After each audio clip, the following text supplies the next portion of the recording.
భలే ఆకలేసింది మేడం. ఒక్క ఇడ్లీ అడిగి తిన్నాను. ఒక్క ఇడ్లీ. బజార్ రమాదేవి చూసారు ఎలా అయిపోతుందో. వాళ్ళే 3 ఇడ్లీ పెట్టారు. 2 విసిరి కొట్టేసా. కడుపు నిండగా తిని ఎంత సంతోషంగా నేను లేను. ఫోన్లో కూడా ఎన్నిసార్లు పరామర్శించాను తెలుసా? ఏదో ఒక న్యూస్ ఇచ్చేసామా రమాదేవిది, హైప్ అయిపోయామా, వదిలేసామా అని నేను అనుకోవట్లా. నీ లైఫ్ బాగుండాలి, నువ్వు ఒక బిడ్డని పోగొట్టుకున్నావు, ఆ బాధ ఇంకెవరికి రాకూడదు అని చెప్పి నేను నీకు ఇవ్వాలి దగ్గరుండి నేను చూసుకుంటున్నా. రమాదేవి మళ్ళీ ఇదే ప్రాంతంలో కనిపిస్తుండడంతో స్థానికుల్లో ఆందోళన మొదలైంది.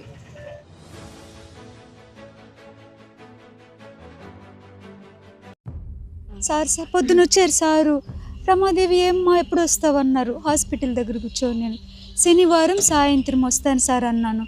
మీ వాళ్ళ దగ్గరికి వెళ్ళు, సారుల దగ్గరికి వెళ్ళు, శనివారం సాయంత్రం నాకు అక్కడికి వచ్చేయాలన్నారు. అలాగే సార్ అన్నాను. ఇప్పుడు ఇలా ఆకుతోటలో మా ఊరు మేడం, అటు వెళ్తూ ఉన్నాను మా వాళ్ళ దగ్గరికి. వాళ్ళే ఆకలేసింది మేడం. ఒక్క ఇడ్లీ అడిగి తిన్నాను. ఆకలేసింది. నా దగ్గర 10 రూపీస్ కూడా లేదు. మీకు నిజం చెప్పేసుకుంటున్నాను ఏదైనా. అది రమాదేవి, ఇప్పుడు నిన్ను ఆశ్రమంలో జాయిన్ చేశా. సార్ నిన్ను బాగా చూసుకుంటున్నాడు కదా, నీకు టిఫిన్ పెడుతున్నారు, మధ్యాహ్నం లంచ్ పెడుతున్నారు, అందుకని స్నాక్స్ పెడుతున్నారు. ఏమన్నారు తెలుసా సారు?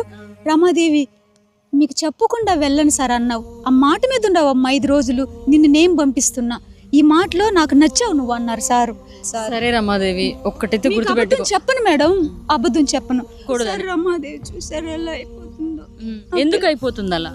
అదే మేడం, మా వాళ్ళ దగ్గరికి వెళ్తాను, సార్ల దగ్గరికి వెళ్తాను. ఈ 3 days లో నా పని పూర్తి చేసుకోవాలి. శనివారం సాయంత్రం ఆడికి వెళ్ళాలి. మా ఛానల్ వచ్చాను ఇక్కడికి, ఎందుకు చెప్పుకుంటాను తప్పకుండా. ప్లీజ్ నేను చెప్పుకోలే మీకు మేడం, నేను కనిపించినప్పుడల్లా పలకరించండి. నేను ప్రామిస్ గా చెప్తున్నా, ఎవరు డబ్బులు అడగలేదు నా దగ్గర. చూడండి 10 రూపీస్ కూడా లేదు. వాళ్ళ ఆకలేసింది మేడం. ఒక ఇడ్లీ ఉంటే ఇస్తారంటే ఒక మేడం ఇస్తే అది తిన్నాను మేడం. హాస్పిటల్ దగ్గర అడుగును మేడం. వాళ్ళు ఇప్పుడు నాకు చెప్పారు, న్యూస్ కూడా ఇచ్చారు. నీకు మాట చెప్తున్నా, ఇదిగో సార్ కూడా ఉన్నారుగా. రోడ్డు మీద ఉండను, ఎవరిని డబ్బులు అడగను. నా వాళ్ళ దగ్గర, సార్ల దగ్గర నా పనులు చూసుకొని శనివారం సాయంత్రంకి నా ప్లేస్కి నేను వెళ్తాను. మీకు మాట చెప్పాను, సరేనా? నాకు అందరూ ఏం ఫోన్ చేసి చెప్పారు తెలుసా? ఇంత కష్టపడ్డారు మేడం మీరు, రమాదేవి మళ్ళీ రోడ్డు మీద ఉంది మేడం అని అంటే ఎంత బాధ వస్తుంది మేడం. మీకు ఫోన్ చేసేలా చెయ్యను, సరేనా? నిన్ను వదులుకోను, ఓకేనా? నిన్ను బాగు చేసే పోతా. ఒక 6 నెలలు నీకు సెట్ అయ్యాక నీ కొడుకుని నీకు దగ్గర చేద్దాం, వాడు నిన్ను బాగా చూసుకునేలా చేద్దాం. అదే నా ఇది. సో అందరూ ఫోన్ చేసి మేడం మీరు ఇంత కష్టపడ్డారు కదా, మళ్ళీ రమాదేవి వచ్చేసింది, రోడ్ మీద నిలబడుకోండి, ఎండలో నిలబడుకోండి అని చెప్తే వెళ్తాను మేడం. సరే సార్.